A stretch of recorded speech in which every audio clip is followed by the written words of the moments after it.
अस्सलाम वालेकुम एवरीवन। तो ये हमारा चैप्टर 2 है, ठीक है, इस वाले कोर्स का। तो हम इसमें क्या सीखेंगे, सबसे पहले देखें हमने समझना है कि हमारा जो विज़न है, जो भी हमारा विज़न है, सिर्फ बिजनेस लेवल पे बात नहीं कर रहा मैं आपका, जो भी आपका विज़न है पढ़ाई के मुतालिक या फिर जिम के मुतालिक या फिर ब्रांड के मुताबिक या तो फिर आपका ई कॉमर्स के लिए, तो आपका जो विज़न है वो क्यों क्लियर होना ज़रूरी है, वो सबसे पहले हम इसमें समझ लेते हैं। देखिए मैंने मिसाल के तौर पर एक यहाँ पे ड्राइंग बना दी है। एक देखें अब ये एक रोड जा रहा है, ठीक है, और एक रोड ये इस तरफ भी जा रहा है, एक इस तरफ भी आ रहा है, ठीक है। दो रोड चल रहे हैं यहाँ पर। अब यहाँ पर है चेस प्लस और यहाँ पर है लकी वन। आप घर से निकल कर आए यहाँ से। अब आपको नहीं पता कि यार आपको एक चीज़ लेनी थी ना, घर से आप निकले, आपको मिसाल के तौर पे आपको कोई डेकोरेशन का आइटम लेना था, ठीक है। अब आप निकले घर से।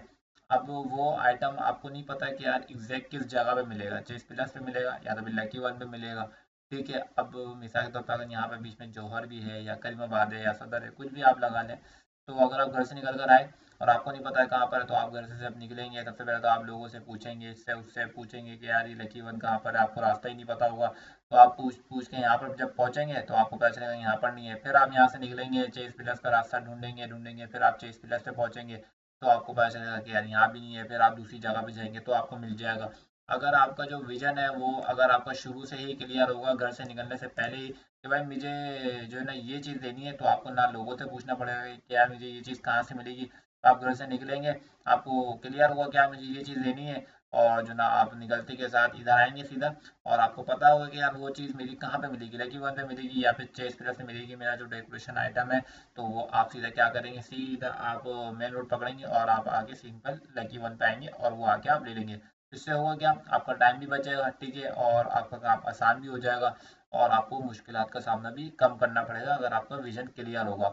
और अगर जहाँ पे अगर आपका विजन क्लियर नहीं है तो आपको टाइम भी ज़्यादा लगेगा, आपको जो ना पारी भी ज़्यादा करनी पड़ेगी, तो मुश्किलात का भी सामना आपको करना पड़ेगा ज़्यादा। तो ये होता है विजन क्लियर इसलिए ज़्यादा ज़रूरी है, ताकि हमें जो है ना मुश्किलात का सामना ना करना पड़े और हमारे जितने भी मामला हैं सब आसानी से तय हो जाएँ।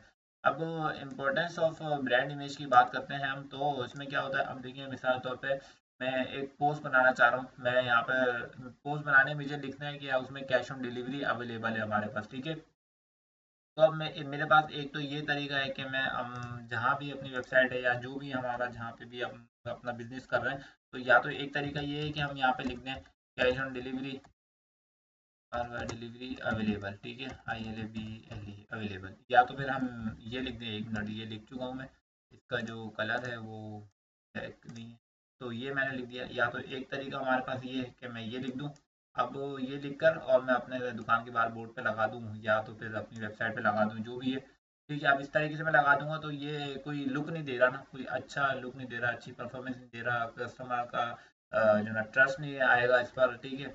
तो अगर मैं एक और काम ये करूँ कि मैं कुछ छोड़ूँ और एक इसकी जगह एक पिक्चर लगा दूँ, एक यहाँ पे ये क्या किया, एक मिनट में अवेलेबल करूँ, यहाँ से हटाता हूँ और मुझे मैं यहाँ पे एक पिक्चर ऐड कर देता हूँ। मिसाल के तौर पे एक पिक्चर मेरे पास पड़ी हुई है, मैं ये ऐड कर देता हूँ यहाँ पर, ठीक है, ये मैंने ऐड करी और मैं सिर्फ और सिर्फ ये लगा देता हूँ, ठीक है।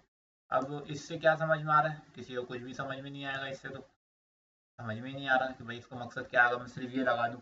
और अगर मैं अपना माइंड चलाकर अपना एक सोच समझ कर एक विजन बना के गया मुझे कैश ऑन डिलीवरी लगाना है, तो फिर मैं क्या करूँगा, एक ये लगा दूंगा और फिर एक क्या करूँगा, मैं कैश ऑन डिलीवरी लिख कर भी इसके साथ ही मैं लगा दूंगा इस तरह से, ठीक है। तो फिर क्या होगा कि अब जो भी आएगा उसको जब ये पिक्चर नज़र आएगी और जो है इसके साथ साथ हमारा कैश ऑन डिलीवरी का ये नज़र आएगा लिखा हुआ, तो उसका जो ट्रस्ट होगा वो बढ़ जाएगा और उसको पूरी तरह से इसको पढ़ना भी नहीं पड़ेगा कि कैश ऑन डिलीवरी लिखा हुआ है ये, ठीक है। वो जैसे ही इस पिक्चर को देखेगा वो खुद ही समझ जाएगा कि यार ये लिखा हुआ कैश ऑन डिलीवरी, और ये पिक्चर के साथ जब देखेगा तो उसका ट्रस्ट लेवल बढ़ जाएगा। तो इम्पोर्टेंस इसलिए ज़रूरी है ब्रांड इमेज की, कि आपका जब ब्रांड होता है उसकी जो इमेजेस या वीडियो जो भी होती है वो अगर आपकी अच्छी होती हैं, तो कस्टमर का ट्रस्ट लेवल जब बढ़ता है ना, तो फिर आपकी सेल भी अपने आप ही अच्छी हो जाती है, ठीक है। ट्रस्ट, कस्टमर का ट्रस्ट ही तो आपने बनाना है ना, जब तक कस्टमर का ट्रस्ट नहीं होगा,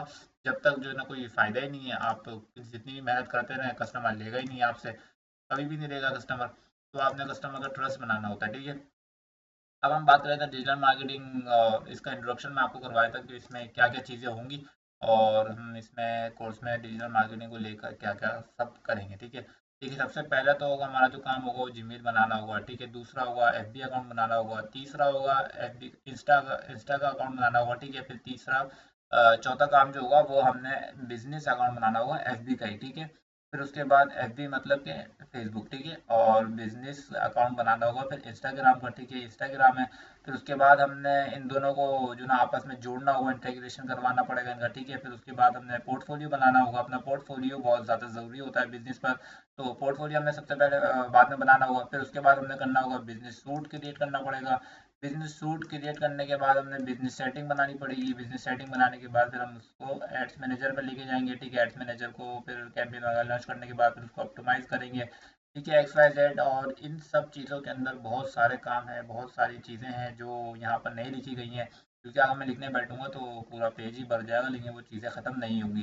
तो जब हम सीखने बैठेंगे तो सारी चीज़ें आप लोगों को मैं वहीं पर बताऊंगा। तो ऐड अकाउंट मैंने यहाँ पर नहीं लिखा है, तो मैं आपको उसका इंटरव्यू ओवरव्यू दे देता हूँ कि किस तरह का होता है, वो क्या लिखा है उसका। देखें, ये एफबी का ऐड अकाउंट होता है। ठीक है, बिजनेस सूट, बिजनेस मैनेजर, सब सारी चीज़ें वहाँ पे मैंने लिख दी हैं सेटिंग। और ये होता है आपका एड मैनेजर, जहाँ से आपकी सेल्स आती है। ठीक है, अब यहाँ पर आपको नज़र आ रहा है अमाउंट स्पेंड हुई भी हमारी है। ठीक है, टोटल 21,000 रुपये की अमाउंट तो यहाँ पर आपको नज़र आ रही है। ठीक है, ये एग्जैक्ट नहीं है। ठीक है, और ज़्यादा ही है। तो रिज़ल्ट की अगर मैं बात करूँ, देखें 105 रिज़ल्ट। और रिज़ल्ट का मतलब क्या होता है कि आपकी सेल हो गई, आपने जो भी आपका गोल था उसके मुताबिक, आप सिंपल अल्फाजों में अगर मैं आपको कहूँ तो ये परचेज। ठीक है, 105, 84, 12, 108। ठीक है, और इसमें जो सबसे ज़्यादा मेन चीज़ होती है ना एल्ड अकाउंट में, तो वो होती है CTR आपका। ये देखें आप, CTR आपको नज़र आ रहा है यहाँ पे 3.50%, 1.9% इसका स्पेंडिंग भी देख लें आप, इसको फॉलो दिया गया है। ठीक है, 11%। ठीक है, ये बहुत अच्छा CTR कहलाता है। ठीक है, और सारे CTR तकरीबन हमारे अच्छे ही होंगे। ठीक है, तो अभी ये ऐसे एड अकाउंट में सारी जो कैंपेन है ऑफ है। ठीक है, अभी कोई भी ऑन नहीं है। तो अभी ये क्योंकि ऐड अकाउंट मेरा बहुत पुराना ऐड अकाउंट है, तो ये अभी इसलिए रुका हुआ है। ठीक है, तो हम आते हैं अपने लेक्चर पर।